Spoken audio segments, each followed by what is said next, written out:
Marketing yourself in any industry, especially if you're just getting started, can be so scary because you don't know what's going to be the best use of your limited time. So in this video, I'm going to share with you guys how I got my first 5 clients for my graphic and web design agency when I first started 8 months ago, the exact posts and content types that led to my first interaction with these people, where I met these people at, what I would do differently, and also if you stick around to the end, you'll get a free resource with some of the scripts I use to make the initial touch points with all of these people who are still long-term partners of mine. And I'm excited to share this all with you. It works no matter what industry you're in. And let's dive straight into the video. Okay, so before we dive in and I go through the whole walkthrough, I just want to say to you guys, I think this will work regardless of what industry you are in. Personally, I am a web designer and a marketing consultant here in Columbus, Ohio. And I reached out to a lot of people here locally and also just called back on my past network. So whether it's a posting strategy or it's an outreach strategy, chambers of commerce, meetings, networking, you can apply these principles regardless of what industry you are in. And just check out what some of the people in my network have said after reading these scripts and going over this post on LinkedIn. Bruno, yo, this looks like my last 5 ways of getting clients. It's actually crazy the deals I've gotten from LinkedIn. It truly is an amazing time to be an entrepreneur. Jan, proves that you can do business while doing life pretty seamlessly. Great work. I love the ideas you share. I find similar systems help keep me accountable. Johannes, important to show up consistently and put yourself out there to increase your chances. And you guys are going to see those are going to be the biggest takeaways that we talk about as we go over all of these posts and all of these strategies. So let's dive right in. Number 5, local networking. So if you guys are not in some kind of networking chapter organization, I am in several, but I'm going to show you a little hack when it comes to local networking chapters. Is that if you guys are in a networking group or a city organization, there's usually some kind of online portal. Maybe you go in and you build out your profile for your business or your personal membership, and a lot of times there is some kind of a forum where you can go on and post. So a lot of people are encouraged to do some kind of an introductory message when they first join, and a lot of these forums are dead lots of the time. And this one is certainly the case for me. So right after I joined back in December of 23, so a very long time ago, I just made this post right here. Hey all, my name is Milligan and I just joined a few weeks ago. I'm 22 and admittedly a rookie to the whole world of running a business, so I can't wait to meet as many of you as possible and learn from the best. I'll be at the party, the Chamber Christmas party this Thursday. I'd love to meet you. I'm hard to miss, 6'5", blonde hair. Please come by and say hello. You're fairly easy to talk to unless you are a Browns fan. Happy holidays and look forward to meeting you. So again, very leaned into my cards of being young, being new, being an amateur, and that's okay to do in the beginning. But there does come a point eventually, we can talk about that later, where that does come back to bite you. So in the beginning, really lean on being young and wanting to learn from others. It's also very flattering to be able to do that. Because when you position yourself as a newbie, maybe you're sacrificing credibility and expertise, but you're also getting your foot out there, you're making relationships, and you're doing it forward.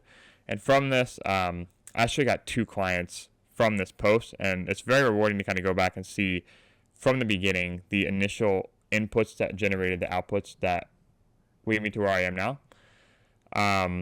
So yeah, I met 2 people at this meeting. They brought up this post. They brought up the Browns comment.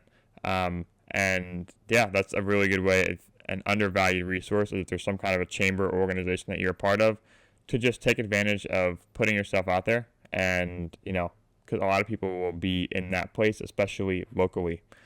Okay, so on to number 4, is a LinkedIn outreach, a design subscription, which is now turned into several website projects. And I want to caveat to all of these clients are still clients. And this is when I first started my business almost over 6 months ago, going full time. I'd always done freelance. But yeah, it's all these people are still partners. And I hope that validates this concept to you guys of self-marketing and self-promotion. If you put in the work and you do it the right way, it's a very long tail game. But the partnerships and relationships you can make from it are not as transactional. A lot of times it's going to be repeat work. You're going to start to get referrals from it. And that was my strategy, and that's what's worked for me, and that's what's realized in these 5 little case studies here. But this one came up as a result of a LinkedIn outreach. Hi, came across your profile via our connection, John Hansen. Great guy. Would love to connect. Hi, Andy. Perfect timing, and I'm looking for another freelancer. We do social media graphics. Hi, Jen. We do like to samples. Yes, please. Please send them to these. Thank you. From there, scheduled a call, and like I said, we've been working together for several months now, and she's one of my favorite to work with. So, like I said, it's very rewarding to kind of go back and see where the foundation of these things took place, and it's easy to connect the dots looking backwards. And I know, like, when we're marketing ourselves, when we're doing promotion, all of these small little efforts. James Clear has this great quote where he says, "Every action casts a vote for the type of person that you want to become." I view all these as casting little votes, whether it's a LinkedIn outreach, a message, a script. A big takeaway from this one would be I met John Hansen at a networking event a long time ago, and he is very prominent on LinkedIn. So if you have someone that you meet that you trust, that you guys can be allies together, then feel free to comb through their network with their permission, obviously, and mention them when you bring up initial connections, and that can go a really long way. So that's a big takeaway from that one, is to mention mutual connections and volume as well. Number 3, a warm referral, a warm outreach, and this one's probably the craziest one on the list, so there's a lot of entertainment value in this one. But number 3 is a warm referral, a friend outreach, and an email introduction for a construction company in Bluffton, logo design and branding. And the story for this one: hi, Andy. This is the message that she sent me on Instagram, and I have a graphic design account that I used back in college when I first started freelancing, and she had always followed because she was friends. This is the mother of 2 of my friends in college who I had never personally met, but she had always followed that page.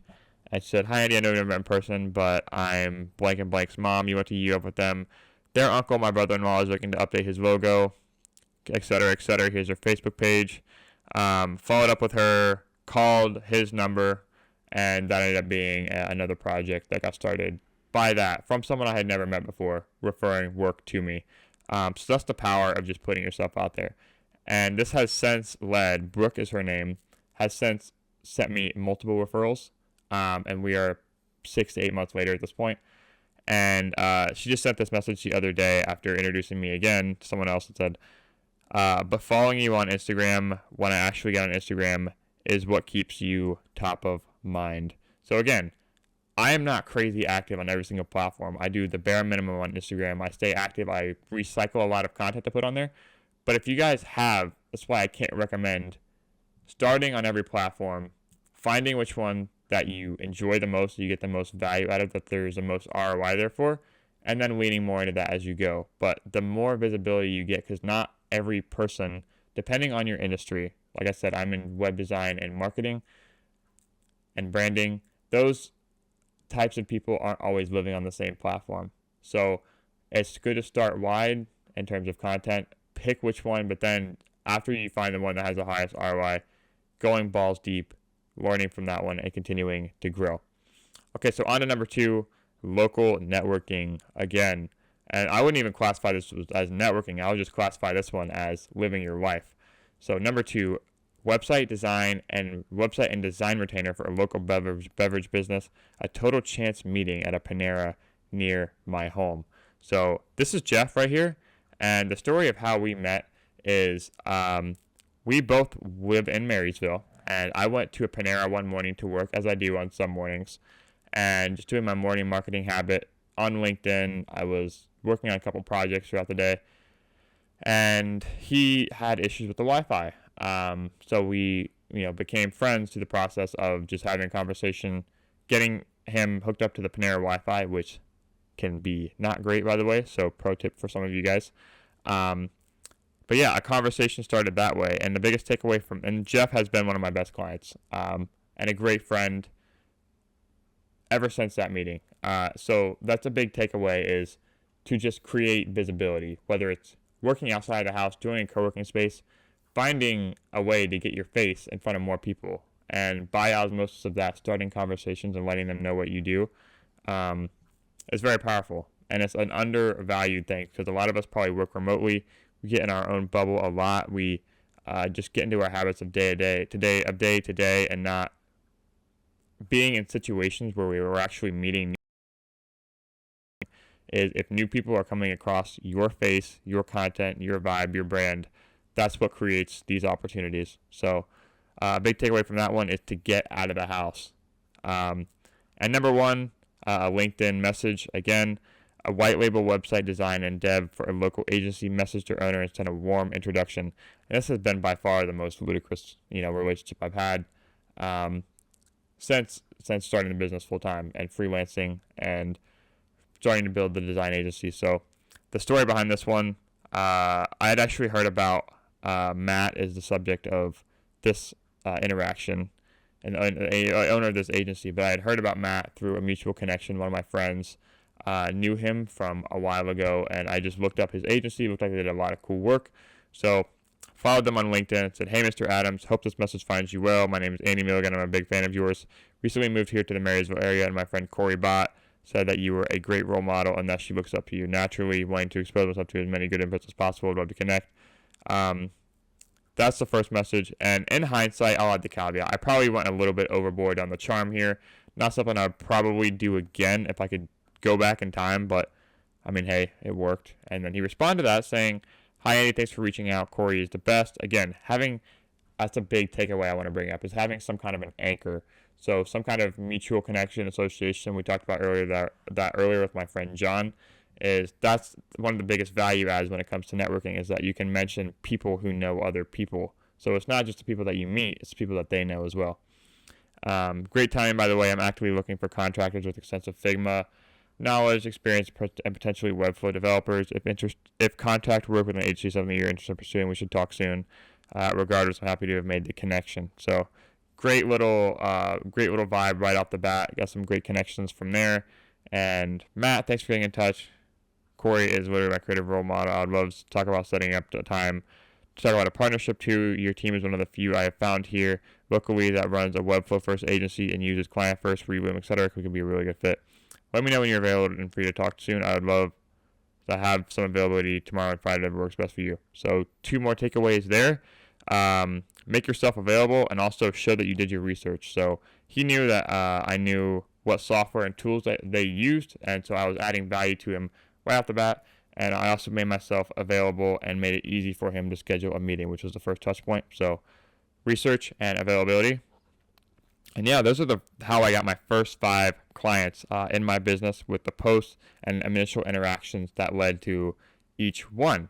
So what are the biggest takeaways? I kind of brought up a few as I was going throughout there in the presentation, but the biggest takeaways for me, as I kind of rehash this and reformat my marketing strategy for where I'm at now in my business, and what you can use take away to get your first 5 or maybe even your next 5 clients, is being active on multiple channels increases the likelihood of success on one. Put yourself out there, make yourself visible, and the golden equation that I kind of am adapting for this is volume plus intention times visibility equals results. So if you do a lot of volume, if you have intention, meaning you're not just sending emails, like a locked and loaded email that's not personal, maybe you hired an outside lead gen agency who's just slapping your name and brand on a cold message like that, that's going to be a detriment to results if you don't have volume. And then times visibility, so how people know, the word associations they can make. If they've seen you at other networking events, they can put a face to your name, equals results. And branching off of on that, what are some of these are the bare habits, the big takeaways from these strategies of reaching out and making relationships that are beneficial for business. But some of the force multipliers is content, consistency, market value, and personalization. So content, if people go to your page, if they do more research on you, they follow up on you, and they know that you're active, they know that you're forward facing and that you have a business and that you're visible, that's just a lot of social proof right off the bat. Consistency, meaning if you've been at something for a long time, people can come back to you, and it's just a really strong sign of reliability, consistency, especially if you're someone that they're going to be giving money to, business partners. Consistency is a really valuable trait to have. Market value, meaning how valuable is what you're offering at that specific touch point for them. So if you're reaching out to someone who doesn't need what you have to offer, or they're just, so like, say for example, I have a general principle that I would reach out to business owners or some kind of entrepreneurial-minded person, because those are the people that need websites, need to get online. I'm not going to be reaching out to random people that don't have a business or are employed somewhere. Probably aren't the best connections for me. So people that are either marketing managers or owners or CMOs, someone that needs a website or some kind of design services. So a big thing that you guys can take into account is knowing what are the common traits of the people that have responded to you in the past and raised their hand to work with you. And personalization. So making sure every message, like we said, it's not drag and drop. It's not, cold. A lot of this stuff takes effort. And I was very transparent about that in the beginning, is that this isn't an instant, it even says right here, it's not that interesting. It's not that exciting. But it's putting into the effort. And I know it's going to be super discouraging when you're doing all of these things. You're putting all these votes out there, and they're not getting results. And especially when it's a long tail game, it can be scary to not know whether or not you're putting in the right inputs to get the outputs, because you kind of reach that valley of despair in the middle where you're doing all of these efforts, you're sending all of these messages in the beginning, and then because it's a long-term game, you're not getting those results, but the results aren't guaranteed. So you really have to maintain the faith in that time, and it's valuable to hear people, and I'm just starting to that point where you start to see the results of it on the other side, and you can go back and assess, okay, what worked, what didn't work, and I hope that's what this has been for you. So I want to thank you guys so much for just making to this point in the video. If you have gotten any value out of it so far, be sure to like, follow, subscribe, leave a comment, and let me know which of these scripts has worked for you. If you have made it this far, I'd love to give you guys my Notion database where I have these copy and paste scripts that I use to reach out. Obviously, I tailor them, but if you want to, like I just showed you guys some of the posts and the initial messages that I sent to people, if you guys want a copy-paste version where you can go in and change the names and obviously adapt the stories, because like I said, this is not cold outreach. This is not that's not what we're preaching here. But if you want to see a more copy-paste method to that I use in reference when I'm making connects on LinkedIn or any other platform, then that resource will be available for you below. So that was my unsexy method of getting my first 5 clients when I started as a business owner. I hope that was valuable to you guys, and if it was, please leave a like, comment, and subscribe to this channel. We upload 1 video a week. Again, my name's Andy. I'm a fractional design and marketing consultant located here in Columbus, Ohio, and I love helping business owners with their websites and their marketing strategy. So without further ado, thank you again for making it to this point in the video. Check out the resource down below, and I will see you next week.